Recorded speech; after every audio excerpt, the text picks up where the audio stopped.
할렐루야. 한 주간 평안했습니까?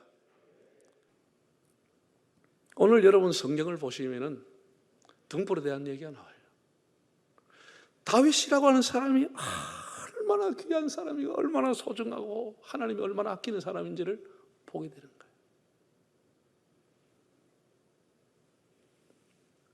열왕기상 15장을 보면 이런 말씀이 있어요. 다윗은 평생에 햇사람 우리아의 아내 밧세바의 일 외에는 여호와 앞에 정직하게 행하였더라. 그래서 참 다윗도 허물이 많은 사람이었지만 성경은 한 가지를 얘기했습니다. 물론 대표적인 죄악이겠죠. 햇사람 우리아를 범한 것 외에는 하나님 보시기에 정직하게 살려고 애썼다. 그런 얘기입니다. 소위 말해서 07과 3이 아니라 09과 1 정도. 다윗은 너무나 귀하게 살았습니다. 자기를 죽이려고 수배령을 내기고 정적이 돼서 13년 동안 3,000명의 군대를 다니고 다윗만을 죽여다 따라왔던 사울을 죽일 수 있는 절호의 기회가 있었지만 부하들도 모른 척 하시라고 해도 아니야. 그러면 안 돼. 그러면 그건 아니야. 이렇게 했다는 것이죠. 여러분 성경에 나오는 시편을 보세요. 다윗의 그 깊은 기도, 그의 영역, 그가 하나님을 고난 중에도 했던 그 찬양들, 그의 포용력, 지도력, 사울이 죽었을 때 애통하는 그의 모습, 압살롬이 죽었을 때 통곡했던 그의 모습, 그의 인간미, 그의 지략, 그의 지혜. 성경에 다윗이라고 하는 사람의 이름이 약 1000번이 나옵니다. 신약에도 100번, 구약에는 900번 정도가 나옵니다. 지금부터 3000년 전의 사람이에요. 얼마나 귀한지. 그가 이제 나이가 들어서 물론 백전노장이죠. 나이가 들어서 전쟁에 참석했습니다. 참가했어요. 성경에 보면 21장의 전반부에 뭐가 나오냐 하면은 사울이 죽고 난 이후에 계속 흉년이 들게 된 거예요. 그래서 참 다윗의 시대가 되었지만 계속 흉년이 되니까 다윗이 하나님 앞에 기도하고 물어봤죠. 하나님, 왜 이런 일이 계속 일어납니까? 했더니 하나님이 가르쳐 준 것이 사울에게 죽었던 억울한 기브와 사람 때문이다. 그래서 다윗이 결단하고 사울의 혈족 중에 7명을 선택해 가지고 참수했습니다. 그래서 그 일로 이제 하나님께서 사울가에 행했던 악을 제거했다. 그러고 난 뒤에 블레셋이 침공이 들어온 거예요. 그래서 다윗이 전쟁에 참석했습니다. 그런데 여기 성경에 보면 이름도 희한해요. 이스비스노비라고 하는 사람이 골리앗의 후손이에요. 거인족이에요. 4kg이나 되는 아주 배틀채 같은 큰 창을 들고 다윗을 향해 찌르려고 달리더니까 황급하게 아비세라고 하는 군장이 가서 막았고 그를 쳐 죽여서 승리했다. 그런 내용입니다. 이렇게 전쟁에서 승리하고 난 이후에 다윗의 사람들, 다윗의 장수들이 뭐라고 얘기하느냐. 자, 본장 15절과 17절을 한번 읽어보겠습니다. 블레셋 사람이 다시 이스라엘을 치거늘 다윗이 그의 부하들과 함께 내려가서 블레셋 사람과 싸우더니 다윗이 뭐 했다고요? 피곤함에. 또 17절 수리의 아들 아비새가 다윗을 도와 그 블레셋 사람들을 쳐 죽이니 그때 다윗의 추종자들이 그에게 맹세하 이르되 왕은 다시 우리와 함께 전장에 나가지 마옵소서. 이스라엘의 등불이 꺼지지 말게 하옵소서 하니라. 놀라운 얘기입니다. 다윗이 피곤했다는 것이 나이가 많으니까 아무리 백전노장이도 피곤했다는 전쟁터에서 수십 년 그를 옹호했던 장수들이 다윗에게 와서 그의 가슴에 진한 충정을 얘기합니다. 당신은 이스라엘의 등불입니다. 다시는 전쟁에 나오지 마십시오. 이스라엘의 등불이 꺼지지 않도록 다시는 전쟁터에 나오지 마십시오. 우리가 책임을 지겠습니다 라고 했다는 것이죠. 수십 년 전쟁터를 누비면서 생사를 걸고 싸웠던 동지들, 누구보다도 다윗을 잘 알고 있던 그의 측근들이 다윗에게 당신은 이스라엘의 등불입니다. 그 등불이 꺼지지 않게 이런 곳에 오시면 안 됩니다 라고 했다는 것이죠. 과잉 충성입니까? 충성 경쟁을 했을까요? 하나님께서 다윗을 이스라엘의 등불로 인정해 주었기 때문입니다. 이것은 하나님에 대한 고백인 것입니다. 다윗에 대한 고백이 아니고 하나님에 대한 고백입니다. 성경 두 기절을 열왕기상 11장과 15장을 한번 찾아 읽어보겠습니다. 그의 아들에게는 내가 한 지파를 주어서 내가 거기에 내 이름을 두고자 하여 택한 성읍 예루살렘에서 내 종 다윗이 항상 내 앞에 등불을 가지고 있게 하리라. 또 그의 하나님 여호와께서 다윗을 위하여 예루살렘에서 그에게 등불을 주시되 그의 아들을 세워 뒤를 잇게 하사 예루살렘을 견고하게 하셨으니 라고 했습니다. 하나님께서 다윗을 인정해가지고 다윗의 등불이 그 후세에 꺼지지 않게 해주시겠다고 약속을 했습니다. 내 종 다윗은 항상 내 앞에 있는 등불이라고 그랬습니다. 그 등불을 꺼지지 않게 하시는 것은 그 주변의 사람들의 책임이고 하나님에 대한 도리인 것입니다. 여러분 사도행전 13장에 보면 이런 기절이 나오죠. 하나님께서 이새의 아들 다윗을 만나니 내 마음에 맞는지라 그를 통하여 내 뜻을 이루리라 이렇게 말씀했습니다. 수많은 사람이 살았지만 하나님의 마음에 맞는 사람, 합당한 사람 다윗이었다고 했어요. 하나님께서 다윗을 인정하시고 그와 동행하셨고 그 가는 곳마다 백승하게 하셨습니다. 항상 내 종 다윗이 등불을 그 앞에 있게 하리라고 말씀을 했습니다. 그동안 이스라엘의 등불인 다윗을 죽이려고 얼마나 많은 사람이 등불을 끌려고 했습니까? 골리앗이라고 하는 장수가 다윗의 불을 꺼버리려고 했습니다. 하나님이 막았습니다. 사울왕이 13년 동안 정예부대를 다니면서 다윗 한 사람의 불을 훅 하고 꺼버리려고 다니면서 하나님이 가는 곳마다 막아줬습니다. 시므이가 다윗을 불을 끄려고 저주했지만 하나님이 막아줬습니다. 압살롬이 구태타를 냈지만 하나님이 지켜줬습니다. 이스라엘의 등불이 꺼지지 않도록 하나님이 주야로 그를 지켜주었습니다. 물론 그 이유는 다 있습니다. 제가 전에 언젠가 설교했기 때문에 그건 얘기하지 않겠습니다. 다윗의 아들 솔로몬 이후에 남북 왕조가 분열이 됐습니다. 그래서 북왕국 이스라엘이 먼저 패망하고 나중에 이제 남쪽의 유대 왕국도 결국은 바벨론에 의해서 패망을 합니다. 이렇게 근 500년 동안 하나님께서 다윗 때문에 엄청난 범죄가 이스라엘 안에 유대 안에 있었지만 하나님이 봐주시고 용서해 주시고 참고 기다리신 겁니다. 솔로몬 사후에 르호보암이라고 하는 사람이 아들이 왕이 되면서 나라가 분열이 됐어요. 그 르호보암부터 마지막 왕인 시드기야 왕까지 20명의 유대 왕이 있었습니다. 북쪽을 빼고도 남쪽에 20명의 왕이 있었는데 두 사람 히스기야와 요시와 이 두 사람만이 다윗의 길을 가고 나머지는 전부 악한 왕들이었어요. 악한 왕이라고 하는 것이 경제를 부흥시키지 못했다 그건 아니고 하나님의 뜻을 따르지 않았다는 거예요. 우상을 숭배하고 산당을 짓고 하나님이 싫어하는 그런 일들만 골라서 한 거예요. 우상 숭배한 거예요. 하나님이 몇 번이나 매를 들고 징계하려다가 성경 곳곳에 내가 다윗을 인하여 하나님이 다윗 다 간과하시고 참고 기다려줬어요. 세상에 다윗이 얼마나 귀한 사람입니까? 얼마나 귀한 사람. 히스기야라고 하는 왕이 다윗이 죽고 350년 이후에 왕이 된 사람입니다. 히스기야가 이제 예루살렘을 아수르라고 하는 군대가 18만 5천 명의 무지막지한 군대가 3겹으로 포위를 해버렸어요. 히스기야와 유대 왕국이 완전히 패망 직전 공난의 위기 정도가 아니고 풍전등화가 됐습니다. 그때 히스기야 한 게 뭐죠? 성전에 올라가 금식하며 하나님하고 울면서 기도했습니다. 울면서 뭐라고 기도한 줄 아세요? 시편 132편 1절에 이렇게 기도했어요. 한번 볼까요? 여호와여 다윗을 위하여 그의 모든 겸손을 기억하소서. 이렇게 했다니까. 이 내용은 이런 겁니다. 하나님 우리 다윗 왕을 생각하시고 이 나라를 건져주시옵소서. 그애가 겸손히 하나님을 섬기고 눈물로 기도했던 것을 기억해 주십시오. 350년 전에 조상 다윗을 들먹였다니까. 공난의 위기에. 그랬더니 하나님께서 다음날 일어나니까 천둥 번개를 쳐가지고 자기들끼리 싸움하고 18만 5천 명이 다 쓰러지고 다 가버렸어요. 그래서 구원받은 거예요. 이렇게 다윗의 이름이라고 하는 것은 유대 왕국의 하나님의 능력이었습니다. 하나님의 등불이고 하나님의 능력이었습니다.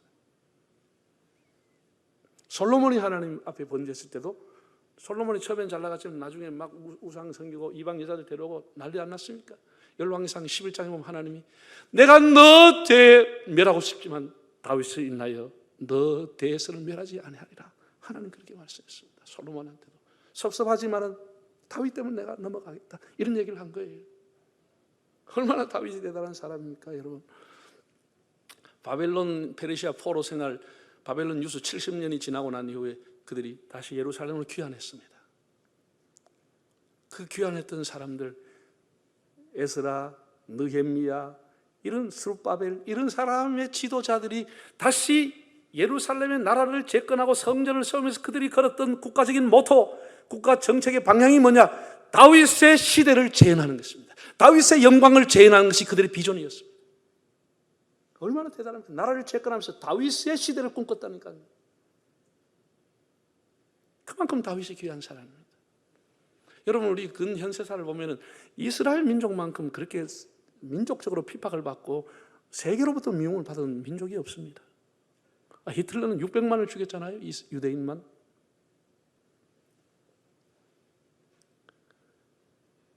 그런 불행적인 일로 2000년 동안 나라 없이 흩어져 있던 그들이 그렇게 온 세계에 미움받았습니다. 그러나 그들은 가슴 속에 온 세계에 흩어져 노예 생활하면서 그렇게 핍박을 당하면서 가슴 속에 다윗의 시대의 꿈을 가지고 시온성을 회복, 시오니즘을 만들고 예루살렘성을 백투 예루살렘이라는 비전을 가지고 세계에서 독립운동을 했습니다. 나라도 없이 2000년 동안. 결국은 이들의 하소연과 눈물과 이들의 영향이 있는 사람을 찾아간 결과 1948년 5월 14일 이스라엘이 독립하고 건국을 하도록 유엔에서 허락을 했습니다. 나라 있고 2000년 만에 다시 예루살렘에 가서 나라를 세웠습니다. 그게 이스라엘입니다. 그러니까 여러분, 그 당시에 이스라엘 에워싼 아랍 인구, 이슬람 인구가 약 2억인데 그냥 두겠어요? 그 당시에는 300만도 안 됐는데 그냥 두겠습니까? 1차, 2차, 3차, 4차, 5차, 6차, 7차, 8차 중동 전쟁을 일으켰습니다. 완전히 쓸어가지고 바다에 내보내려고, 지중해를 쓸어내보려고 2억이 덤벼들었다니까. 그 300만이 남녀노소가 생명을 걸고 결사항전해가 나라를 지키고 오히려 유엔에서 받은 땅덩어리 우리 배 이상 땅을 차지하게 된 거예요. 그리고 지금 이스라엘 어때요? 국민이 단합했어. 국민이 화합하고 단합했어. 중동의 실리콘밸리, 세계적인 벤처 최고의 나라. 그래서 경제 성장을 이루어가지고 국방도 튼튼하고, 그래서 지금 내가 알기로는 GNP가 1인당 5만 불 정도가 되는 선진국이 벌써 되어버렸어요. 그리고 미국의 조야, 그리고 학계, 관계, 금융계, 예술문화, 곳곳에 유대인들 자손들이 퍼져 있어가지고 이제는 어떤 사람도 이스라엘 함부로 건드릴 수 없는 이스라엘의 다윗의 등불이 영원히 켜지도록 하나님 지금도 지켜주고 있는 겁니다. 아무도 못 막습니다. 여러분, 우리나라하고 이스라엘하고 수교한 지 내년에가 60년입니다. 한 이스라엘 수교 60년 기념으로 대사관에서 공모전을 했어요. 로고 공모전을 했어요. 60년에 맞는 로고가 뭐냐, 공모를 했는데 여중생, 15살 여중생이 대상으로 당첨이 됐어요. 그 작품 한번 보겠습니다. 자, 60이라고 써 있죠.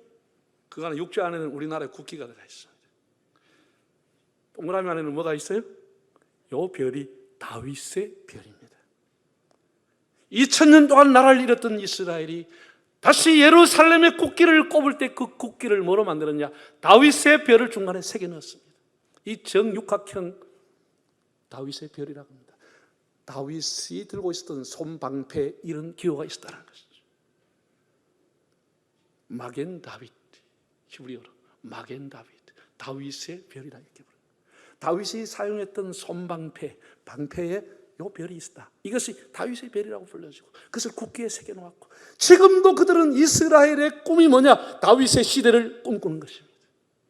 3000년 전의 사람이 어떻게 살았게 이렇게 이야기를 하고 있습니까, 여러분? 유대인들은 제일 많은 이름이 데이빗 부르면 사방에서 손듭니다. 이슬람 사람은 무하마드 하면 10명 중에 5명이 손들고, 이스라엘은 데이빗 하면 손듭니다.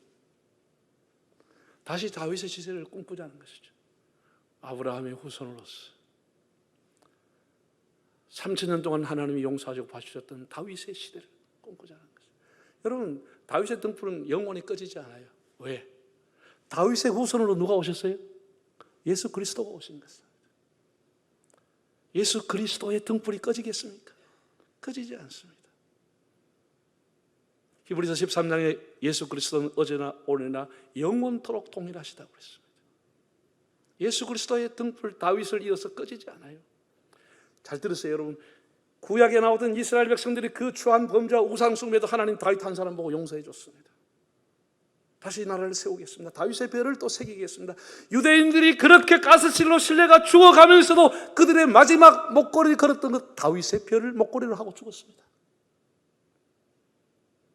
그들이 마지막 죽으면서 다윗의 별을 손에 만지면서 죽어갔습니다. 우리 예수 믿는 사람이 십자가 만지고 돌아가시겠죠? 그런 핍박을 당하면 다윗 한 사람 보고 하나님이 용서했다고 하면 예수 그리스도 한 사람의 능력과 효력이 얼마나 가겠느냐는 것이죠. 그런 수천만 대 누구든지 죄를 짓고 무너지면 예수 앞에 나오면 예수 때문에 용서받는 것입니다. 이게 하나님의 뜻입니다. 그래서 그 등불이 꺼지지 않아요. 예수의 등불이 꺼지지 않습니다. 꺼지지 않아요. 꺼질 수가 없는 거예요. 여러분, 성경에 보면 옛날에 왕들의 처소에는 불 끄지 않았거든요.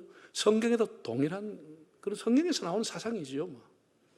여러분, 하나님께서 모세를 통해 가지고 성전을 짓게 하고 설계도를 줬습니다. 그때 성소와 지성소 안에 성소 안에는 뭐를 만드냐? 불이 꺼지지 않는 등잔대를 세우고 이 불이 꺼지지 않도록 이곳을 담당하는 제사장, 불당병 제사장을 따로 세우라고 그랬어요. 그 제사장 중에 어떤 임무가 좋았냐? 불당번이 있는 거예요. 이 등잔불을 끄면 안 되는 거예요. 24시간 내내 불이 켜 있어야 돼요. 자기 당번할 때는. 또 인계하고. 그래서 항상 불이 있게 했습니다. 하나님의 성전에 항상 불이 있게 했습니다. 잘 들으세요, 여러분. 하나님은 뭐냐? 불입니다. 불이에요. 하나님 불이에요. 성령도 불입니다.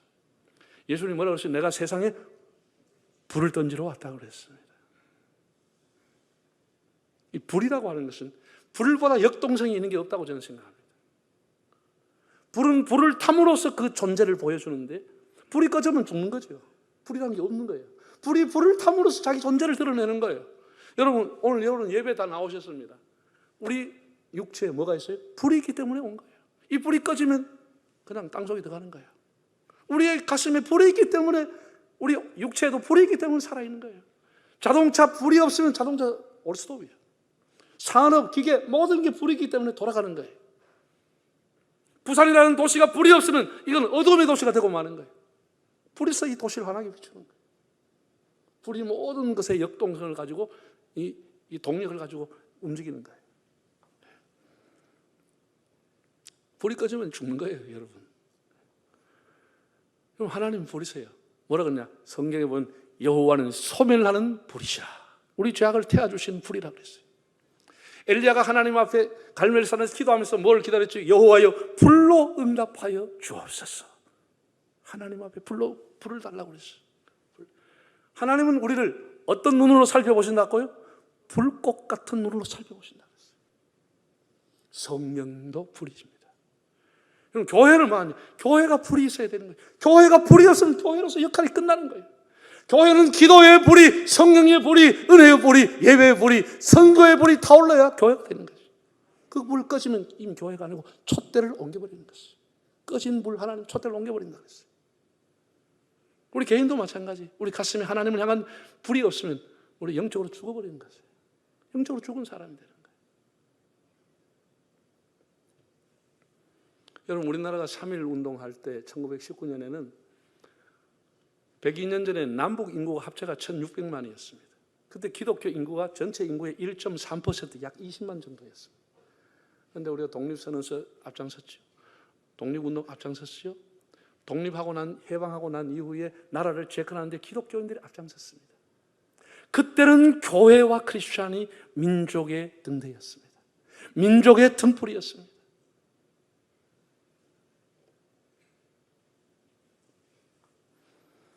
지금 코로나로 인해서 쇠락해 가고 있고 동력이 점점 꺼져가는 대한민국을 보고 있습니다. 젊은이들이 결혼해도 자식을 놓지 않는 시대가 됐습니다. 학력 인구는 작년에 5만 명, 내년에 8만 명 계속 줄어들고 있습니다. 다시 교회와 성도들이 일어나서 하나님의 등불, 양심의 등불, 말씀의 등불을 높이 들어야 할 때입니다. 시편 119편에 보면 이렇게 말씀했습니다. 주의 말씀은 내 발의 등불이요 내 길의 빛이니이다. 주님의 말씀이 내 발의 등이라고 그랬습니다. 사랑하는 여러분, 이제 국가를 위해서 기도의 등불을 밝히 켭시다. 우리 한 사람 한 사람, 국민 한 사람 한 사람이 나라를 지키는 등불이 됩시다. 여러분의 가정과 자녀를 지키는, 교회를 지키는 등불이 되시기를 바랍니다. 아시아에서 최초로 노벨 문학상을 받았던 인도의 시성 타고르라고 하는 분이 있습니다. 그분이 1929년도 일본을 방문했을 때에 우리 조선 교포들이 찾아가서 우리 조선에도 한번 방문해 달라고 요청했지만 일본이 막아서 결국은 그분이 못 왔습니다. 그 대신에 써줬던 시 한 편이 동아일보의 주필이었던 주요한 시가 번역을 해서 동아일보에 실어놓은 동방의 등불이라는 시가 있습니다. 일찍이 아시아의 황금 시기에 빛나는 아시아 동촉의 하나인 조선, 그 등불 다시 한번 켜지는 날에 너는 동방의 밝은 빛이 되리라. 나라 잃었던 서러움과 절망에 있던 일제강점기 시대에 한때 그들도 인도도 영국의 식민지였던 그 타고리 다시 일어나 등불을 밝혀 동방의 빛이 되리라는 이 시는 얼마나 많은 사람을 격려했겠는가.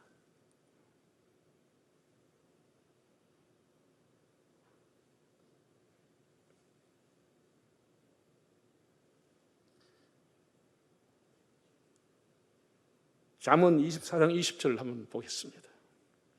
대저 행악자는 장래가 없겠고 악인의 등불은 꺼지리라. 악인의 등불은 꺼집니다. 등불이 꺼지는 쇠락과 멸망과 죽음을 의미하는 겁니다. 우리는 교회와 국가의 등불이 꺼지지 않게 해야 될 사명을 갖고 있습니다. 다윗과 생사와 운명을 같이 했던 용사들이 이스라엘 등불로 상징된 다윗 왕에 대한 사랑과 그 애정과 그 신뢰를 보여주었습니다. 다 모두가 세상이 어둡다 캄캄하다고 얘기합니다. 빛이 꺼지고 희망이 없다는 얘기죠. 여러분 다시 복음의 등불을 켤 수 있기를 바랍니다. 가을이면 생각나는 게 있죠. 뭐가 생각나요? 가을이면 기도하게 하소서라고 하는 이런 시기가 여러분에게 떠올라야 되는 것이에요. 여러분 가을에 가장 기도하기 좋은데 벌레가 있습니까? 덥습니까? 춥습니까? 너무나 기도하기 좋은데 여러분 왜 여러분을 중직자로 세우고 하나님의 백성으로 삼았습니까? 기도의 등불을 켜서 가정과 교회와 나라를 지키시기를 바랍니다. 우리가 기름이 부족하면 다시 겟세마네 기도실에 가서 집중으로 기도해서 성령의 기름을 공급받아서 다시 우리 기도의 등불을 켜야 합니다. 우리 예수 믿는 사람이 나라를 지키고 교회를 지켜야 하는 것입니다.